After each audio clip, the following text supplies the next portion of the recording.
కానీ మీరు అంతమందితో చేశారు కానీ ఒక్కళ్ళతో మిస్ అయ్యారు.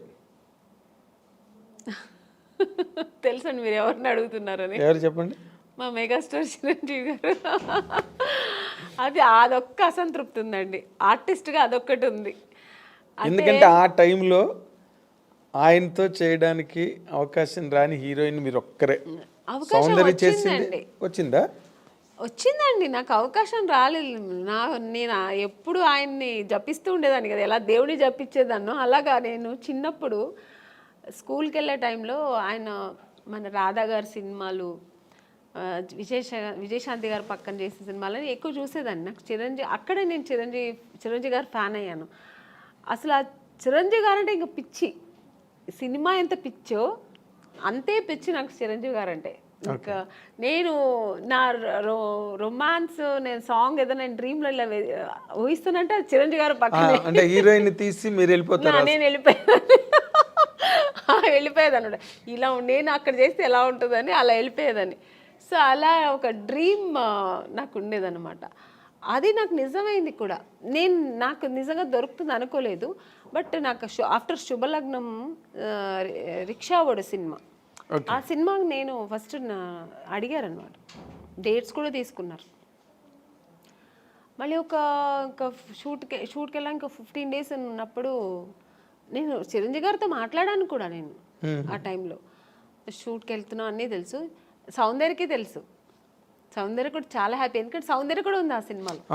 నేను సౌందర్య ఇద్దరు చాలా హ్యాపీ. మేము మన ఇద్దరు మళ్ళీ కలిసి చేస్తున్నామే అని. నేను బెంగళూరు షూట్కి వెళ్తే తను ఫోన్ చేసింది నాకు. ఆఫ్టర్ 15 days తర్వాత 1 week తర్వాత ఏమైందో తెలియదండి. నగ్మా గారు అని ఇది ఫోటో దీంట్లో చూసా, ఏదో ఒక పత్రికలో చూసాను. తర్వాత మా మేనేజర్ చెప్పారు, లేదమ్మా ఇలాగా మనం లేదు ఏమంటే డైరెక్టర్ చేంజ్ అయ్యారు అక్కడ. కోదండరామరెడ్డి గారు చేయాల్సిన సినిమా కోదండరామకృష్ణ గారు ఎవరు చేశారు. కోదండరామరెడ్డి గారు భార్గవ ఆర్ట్స్కి వెళ్ళారు, మాతో పెట్టుకోక సినిమా.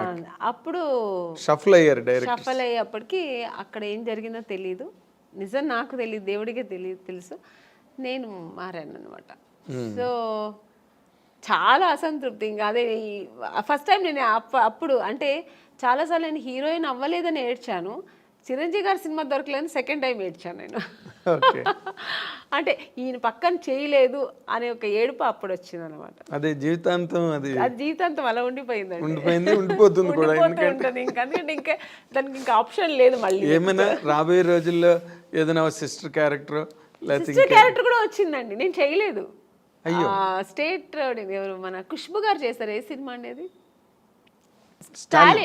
స్టాలిన్ నాకు అడిగారు అనమాట. అడిగారు, నేను సిస్టర్ రోల్ నేను చేయను, నేను ఊహించుకోలేను అసలు ఆయన పక్కన అసలు అని. నేను చేయనని చెప్పాను. మురుగదాస్ డైరెక్టర్ అడిగారండి, నేను చేయనన్నా. ఎందుకంటే నాకు చిన్నప్పుడు నా డ్రీమ్ హీరో అయినా నేను అసలు చేయలేను అని చెప్పాను.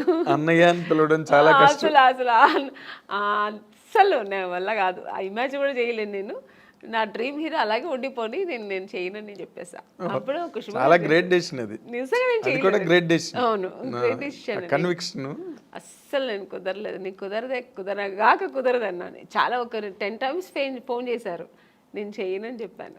చాలా గట్స్ కావాలి చిరంజీవి పక్కన చేయనని చెప్పడానికి. అంటే చిరంజీవి గారు పక్కన అదే మీ ఫీలింగ్ కరెక్ట్. ఎందుకంటే నేను నా హీరోని నేను అన్నయ్య అని పిలవలేను, అసలు ఛాన్సే లేదు. నాకు ఇప్పటికీ గుర్తు, మీరు అన్నపూర్ణ స్టూడియోలో చిరంజీవి గారు ఒక సెట్లో షూటింగ్ చేస్తున్నప్పుడు మీరు పక్క సెట్లో షూటింగ్ చేస్తూ కలవడానికి వస్తామని వచ్చారు ఒకసారి మీరు. అవును. ఇప్పుడు రీసెంట్గా మన కే విశ్వనాథ్ గారు ఫంక్షన్ జరిగింది, ఆయన పోయిన తర్వాత శ్రద్ధాంజలి చేసి.